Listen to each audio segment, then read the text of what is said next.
Sit down and talk to somebody before you say I do.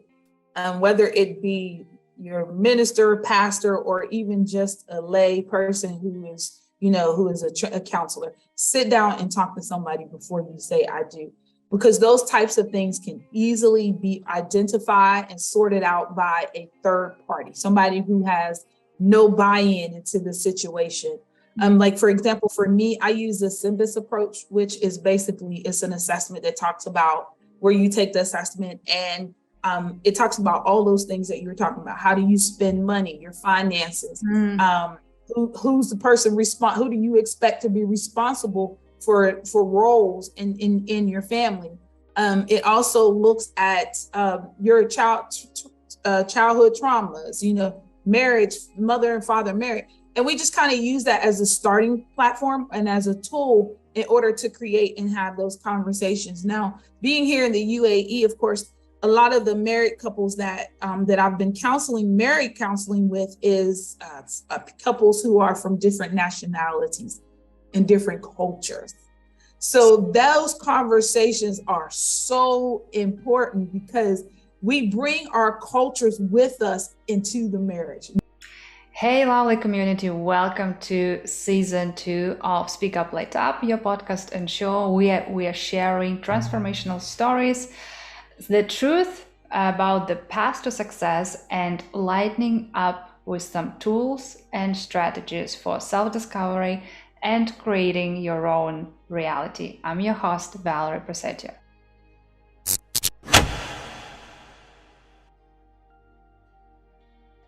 Today we're discovering and diving deep into the topic of unleashing the potential, finding your life purpose, and aligning with who you truly are. For this specific purpose, I'm inviting an amazing guest who is tuning in all the way from Dubai, Dr. Loretta Sanders.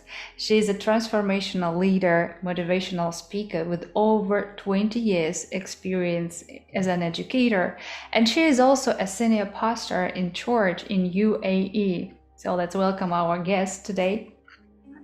Thank you so much for having me, Valerie. It is my pleasure to sit down and talk with you and your audience today. When I read your bio and watch what you're doing, this is absolutely amazing. You have so much energy. Your work is, you are like traveling, you're empowering women, working with great people. And, that's why I wanted to talk more about this, how to build your life, shift it to a completely different reality. And, I think nowadays more and more people are waking up.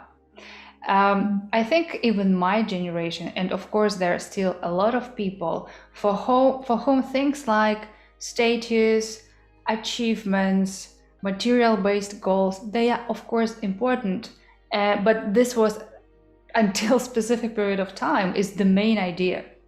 And nowadays more and more people realizing that as a human being we are so much more than that. With your massive and very diverse experience, what do you think is the purpose of human beings' life? I think there's two answers to that question, of course. As a pastor, of course, my first answer is always, to serve. We've been called for a purpose to serve. And that would be my first answer, of course, as a pastor. But we also, not only, I think where we sometimes miss the mark is, especially even for those of us who believe it, it's not just that we are called to serve others, but we are also called to serve ourselves and to take care of ourselves, or take care of our own mental health. We're no good to anyone else if we're not healthy and strong and mentally sound for ourselves. So so finding purpose, sometimes we tend to find purpose in other people and other things, but we fail to find the inner purpose within ourselves. What are we doing? What makes us tick? What makes us happy? And I think with COVID forced a lot of us to re-examine and reevaluate what was important. It was a great equalizer, as I once heard it called, because it didn't matter how much money you had, race, color, creed, ethnicity, what continent you were on. At that moment, you were facing an opponent that you couldn't see, hear, taste, or smell, and it could take you out in a matter of days. So it made everyone kind of really go back and look at, why am I here? Is the money really everything? Is hanging out with certain people really everything? You know, what is my true purpose in being here? And it made people self-reflect and look at themselves first. Yeah, that's so much true. And they what you said, you know, we were sad that it's all about serving others, placing ourselves on the very last place of the hierarchy of needs. And nowadays, somehow people finally understood that thinking about yourself and putting yourself on the first place, it's not selfish. It's just the essence coming here, understanding that the world is not bad and the world is actually a perfect place for us as souls to understand who we are, what we are, and the people around that might be sometimes, maybe they have function of supporting you on the journey. Maybe it's your teachers, or maybe there is your mirrors who are just showing you different facets of who you are, because we can't see anything and bad and good in others, what we don't have in us, like inside of ourselves. You know? But what I see now happening is an imbalance. I think there's at one point it used to be, I'm doing this for a purpose and I'm going to serve and forget about myself. And then there was a switch that took place and it's like, well, me first, me. And I think the balance for some is missing. You know, it's that if you don't look like me, you don't believe like me, you work my nerves, you irritate me, go away, get away from me. But you know, I tell the people in my church, and I talk to people in my church, sometimes people are mean or they're sad or they're disappointed because just before they left home, they may have gotten, you know, somebody may have slapped them, or they may have had a negative conversation and something may be wrong, and they need you to actually listen. They need you to say, it's okay. They need you to be a shoulder to cry on. We can be so self-centered that we forget that we do still need to serve others, but at the same time, we can't be serving others so much that we forget about ourselves. Like there has to be a balance there on how you move and how you operate in that space. Well, that's only my opinion, let's say, but what you said, like serving with your unique gifts, abilities, talents, skills that you obtain during the lifetime, and serving them like others. And through serving others, you also discover yourself and your shadows and your lights. And it's just, you're right, we don't have sometimes enough tolerance if somebody thinking differently, or even seeing this fight about vaccinations, about like the whole countries are starting the crazy things, and it's all about like, hello, when we finally understand that we are more than that. And this basically my second question, you know, the understanding, and not only on a spiritual kind of level, but also it was scientifically proven that our brain can create things, can shift the reality. If to take body as like in terms of power, I think we can create a whole new galaxies. But, and you know, when you look at things at your daily life from this perspective, the problems that we have on a daily basis, they're not really problems anymore. It's like staying on the highest building in the world and looking like down. And you think, why are we so struggling with this kind of things? So my question would be, why do you think most of us, most of human beings, never really able to unleash our full potential? Part of it is, you know, you get that nature versus nurture thing. A lot of us don't reach our full potential. Some of us is because we're not placed in an environment, or we're not given that encouragement early on to go forward, or to do, to be told that you're great, or to see that, I'll give you an example. Like for me, for example, I grew up in the inner city of Pittsburgh. I grew up in the projects, and everybody that was probably in my sphere of influence was pretty much, it was poverty. You had, back then it was in the 80s, in the 80s in America, it was drugs, it was teen pregnancy. It was a lot of those things kind of existed, like it was there. So that was my sphere of influence as far as the immediate sphere of influence. It wasn't until after I started venturing out of that environment, started talking to other people, started getting mentors outside of that environment who said something different, or who taught me something different, or who shared, the love of church, those kinds of things, was I able to see, okay, well, there's something more to that.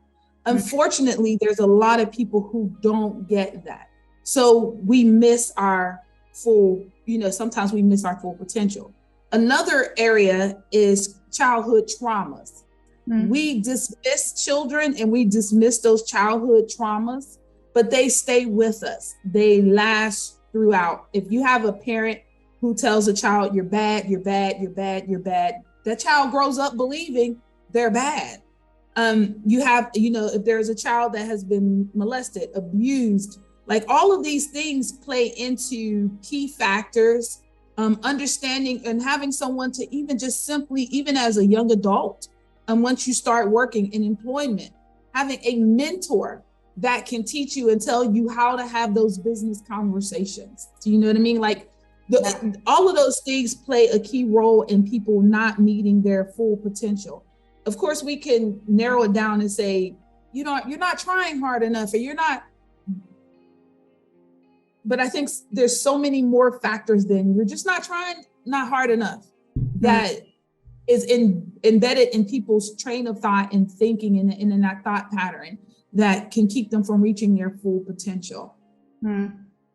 Well, there are interesting thoughts, and in psychology, we say, even if you are born in the ideal family, a child will always find the way how to traumatize itself, like herself, himself, because it's interesting concept and our essence that we grow through the pain. But also, again, it's a decision and the choice. And there were times when for me it was like, okay, you are in pain, so why don't you find the solution? Why don't you find the way, right? So in a way, it's a kind of judgment, until I realized one important idea, that every single human being, we have right to live, we have right for happiness, we have right for living a great life, but we also have a right to never reach our full potential. And when you look at people from this kind of perspective, it's just a choice. And just, sometimes I work as also a psychologist, and sometimes people come just to complain. They don't really looking for solutions. And that's fine, but just don't complain, because you chose to stay where you are. This is what I think also missing part for many people, to take this responsibility for your choices, for your reality. And what would be your advice to those who finally actually decided to take their reality in their own hands, who wants to really realign with who they truly are? What would be some great tools, the first steps? Some of the first steps is really to identify what you're good at and what makes you happy. We grow up doing what everybody else says we should do. We grow up in our teenage years. It's not normally until we get up in our upper 30s, 40s, or later, that we realize this is who I am, especially as women. It's before that, it's who your mother said you should be. Then we get married, it's who your husband and who the children need you to be. And then it's not normally until we get up in age, it's kind of like, wait a minute, I don't like any of these things. This is who I am, and this is what I want to do. So first, I would always tell people to identify who you are. What is your passion? What do you like? What do you want in your life? Not what everybody else says. What do you want? And self-examination is the first tool that we need to have and look at, is self-examination. And then after we've decided for self-examination, okay, so this is my passion, this is my thing, this is where I want to go. Then we want to start looking at the resources that are available to us. Unfortunately, for some people, there are no resources available in their neighborhood. There may not be any resources available to them. There may not be anyone that looks like them or is trying to do what they're doing that's down the street. So be comfortable going outside of your comfort zone in order to reach your full potential. If you're staying in your comfort zone, it's not likely that you'll reach that full potential. But if you step outside of your comfort zone, if you move without fear, then you're likely also, that's another way of moving to the next level of reaching your potential. So I would say first, self-examine. Second, look for the resources that are available for you and to you that you may be able to use. And lastly, and most importantly of all, with all things else, I'm going to say pray. I'm going to say make sure you pray for guidance. Because our emotions could lead us one way because something happened in a moment and our emotions take us left when we actually should be going right. So we want to pray for guidance that even in our self-examination, even in us looking for resources, that we are really lining ourselves up back to purpose. What are we here for? Yeah. I think the first step that you mentioned, to actually understand what you want, what are your passions, somehow the hardest part for lots of people. Also connecting to the childhood traumas, when you are said maybe you're not good enough, you don't know, your needs are not important and satisfied. Maybe it's not told like directly, but every time when your needs are not satisfied, and the more they are not satisfied, the more people are kind of disconnected from each other. And when we're disconnected from our needs, like we don't know anymore what we want, but also it's our like values. Sometimes needs, of course, there are like important and big ones like a love and a care and give back. Right. But also there are like needs like, okay, I want something simple, something material, something small. And very often people, because of social pressure, have this kind of attitude like, oh, it's a shame to wish something like that. Especially when everybody like, oh, let's change the world altogether and speak with the loud messages, that people feel like it's so bad to wish for myself something, I don't know, a new house or have a family or something like that. Yeah. This is like a huge pressure. And like aligning with yourself, how do you normally like work with people on like really guiding them to this inner essence to understand what they want? In my sessions, when I talk to people, the very first question that I ask them is, what do you want to do today? How are you? What do you want to do today? Because if I let them lead and guide the conversation, then they know the direction that, then that leads us to an endpoint. If I sit down and we just kind of rattle on and on, then I'll step into the psychotherapy world and I get where you're at. It's just a constant sea of complaints. So when I work with my clients, I sit down and I say to them from the start, hi, how are you today? What are we going to talk about today? And so we have a narrowly targeted thing that we're going to talk about. And normally it aligns with that change, that thing that they want to see differently about themselves. And in that's when we start peeling back the layers of talking about self-examining who you are and what you would like to accomplish. I had a young lady who wanted to finish writing her book, but she couldn't finish writing her book. And as we began and we continued to have the conversation, it literally boiled down to she didn't remember her mother giving her a compliment after an event that she didn't win. But her mom actually really did give her a compliment. But that little piece of thing so now her fear was that when she finished, people weren't going to think it was good enough. Even though she gave it her best, that they wouldn't think it was good enough. So just peeling back those layers and examining them and starting out with that question, what do you want to talk about? What do you want to examine today? Is how I start with my clientele and start getting them to talk about transformation and change. Well, interesting that very often people are searching mothers, let's say, in the face of other people if something was going on, like way back when you were a child.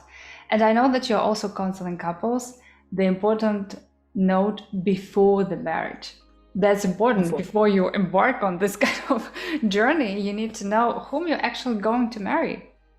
And I find that there is very interesting ways of relationships, kind of, I don't know how to call it the best, therapeutic maybe relationships, when everybody, like the two people are dancing constantly on each other's nerves and like kicking each other's traumas.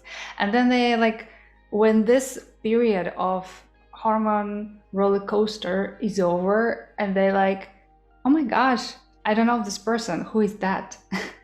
And sometimes it happens after the marriage. So what would be your advice to people, how you can, understand that it's really your person? It's not something you wish, it's not your illusion. We love, especially women, we love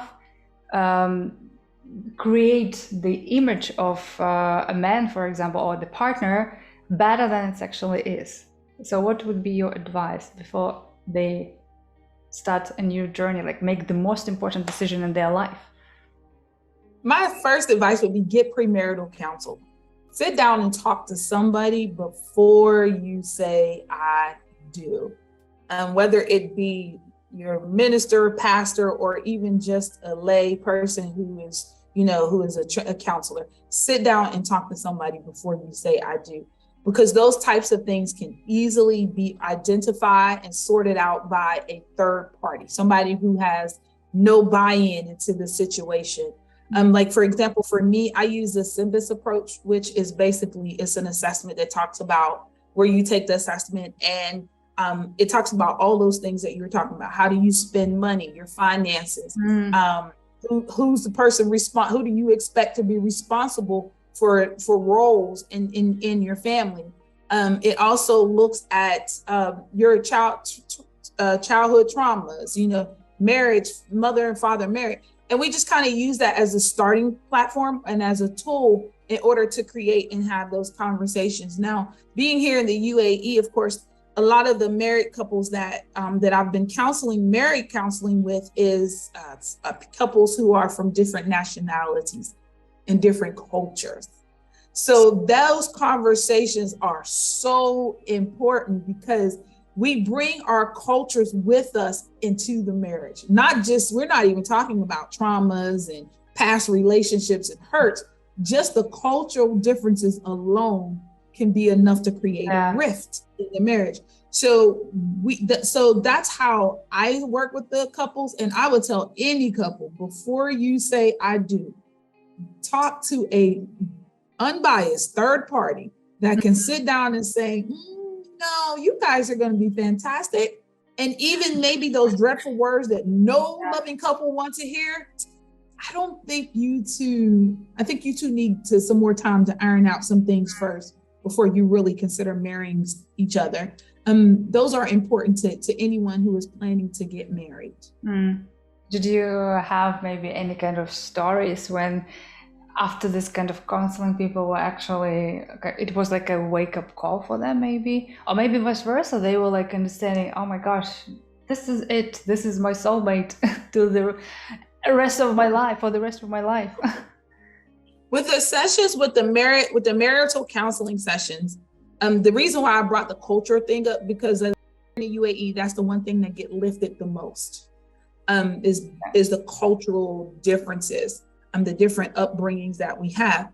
And so with one couple that I worked with, strangely enough, it was kind of where in his culture, the expectation was for her to cook, clean, fix, do everything. the woman's work is the woman's work. But us women of the 2000s, well, since the 90s, we've all, we are working just like everybody else. And we were, so the conversation had to be had that, no, I expect for you to do some of the cleaning and some of the housework as well. When you're dating someone, we all put on our best face. We cook, we clean, we do everything. Everybody wears the mask when you're dating. There is no one who's not wearing a mask. In one form or another, you're wearing it. And so just to dig down past that and to push that conversation to say, no, I expect for you to be the one doing all the cleaning. I expect for you to be the one to see about the children. That opened up a whole nother bit of understanding. And so for me, I'm an educator at heart. So anybody who does marriage counseling with me or do the transformational coaching, you always leave me with homework. So that was their homework. They had to go and have a serious conversation on how they was going to work through this thing, because that would be the thing that would tear that marriage apart in 3 years when the honeymoon phase is over and the dishes is in the sink and he looking at her and she looking at him. That would be the thing that would tear the marriage apart. So those are the kind of examples where you can kind of dig down in there and let those things be known from the start. Well, this kind of, the whole educational culture about the life, why we don't have a school of life. We learn so many things that we actually don't care about this on our daily basis. And when we were studying this 12 years, 10 years, depending what kind of education you chose for yourself, plus university, it never spoke about motherhood. We never spoke about relationships. We never spoke about how can I actually understand who am I. And that's what very important conversations for teens. Normally we hear only, we are bad in this, you're not doing your homework, you are wrong, you are this, you are that, all these negative conversations. But we never really invest time, our educational system, that there are so many different tools, how you can understand what kind of personality you have, what are your shadows, what are your lights, what you can do with this. And what do you want to do in life? What kind of person you see next to yourself, and have really open to have these conversations, because there are couples who are living with each other. Maybe they have been living for 20 years, but they never spoke about even money management. And they're just keeping this anger deep inside and living in this unhappy reality. So I hope that, Yeah, I'm sorry, go ahead. So if I do want to say this to your point, if we think back to the educational system, education system is at least over, hundreds of years old in most countries. And back then you had family values. So the values were taught, it was supposed to be taught at home or in your church or whatever your religious organization was, that's where your family and your values came from. So the education system was certainly not built around those things. And even now, there is some shifting into financing though. That is great. You do have those classes that have been incorporated into schools and universities now of having financing besides budgeting a checkbook. So those things are coming forward in education today. But as far as the value system, it really always has been left up to the family. And coming from America, it would be a political storm if some school tried to teach those value systems to children. It would be a mess. So I think, they keep to, to the ABCs and 1, 2, 3s just to be on the safe side. Yeah, of course. But, I think things will be gradually changing, because now when the whole truth coming out, it's hard to really hide from people that there are actually so many other ways to live this life fulfilled. And also why we were talking about the couple thing about the relationships, because that's also you started, it's all about the surrounding. And when you give birth to a child, your parents are the first ones. It's part of your surrounding, it's part of who you are.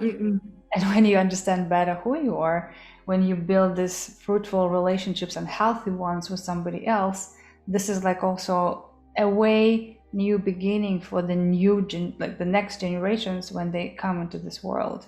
And don't do the same mistakes as we are. Of course, when there are no ideal, nothing ideal person, Yes. ideal relationships. No, of course not. But we also cannot continue living our lives based on the rules and system that, as you mentioned, was built like hundreds of years ago. So thank you very much for this honest conversation today. I think there were a lot of things that might be triggered people to start rethinking the way they are operating on a daily basis, building their relationships, seeing themselves in the mirror every single day. And as at the end of every episode, we're all creators at least of our own reality. As a Loretta creator, what would be your message to the audience? How would you like to light up people? I would like to encourage anyone who is watching this to always be your authentic self. There is no one that can be a better you than you. You were created to be just who you are. And remember all your gifts, your talents, everything that you have. All of those things will make way for you if you put your energy, your time into building them, to getting an understanding of them, and then implementing them. Beloved, you can do whatever you set your heart and mind to. Just do it. Thank you very much. Thank you for your wisdom, for your time, for sharing your light, leveling up. And I just want to say that, to end this episode on the note and make people think that, yes, you are absolutely right. We're all unique. And instead of trying to constantly fit yourself in the box that's not meant to be even your box, just embrace your uniqueness and dive even more into this and find the ways how you can show this uniqueness to the world, meaning how can you serve with uniqueness others and building this fulfilled life full of purpose. If you liked and enjoyed this episode, don't hesitate to like, share. Maybe this kind of words of encouragement somebody is really needing today. I see you in the next episode.